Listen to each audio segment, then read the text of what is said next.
Corona vaccine نہ لگانے پر ضلع انتظامیہ لوور دیر نے تیمرگرہ بازار اور جنرل بس اسٹینڈ تیمرگرہ میں درجنوں تاجروں کی دکانات کو سیل کر دیا۔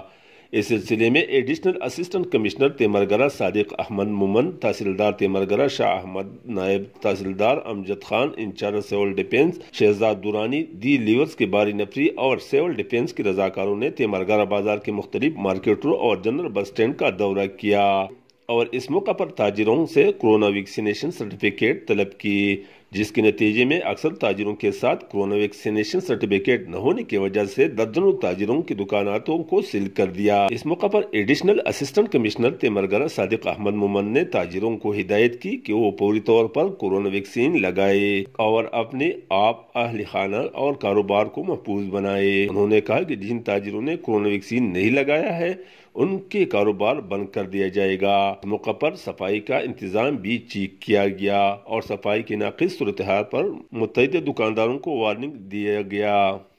کیمرہ ٹیم کے ساتھ رحمت اللہ سواتی، تیمرگرہ، لوور دیر۔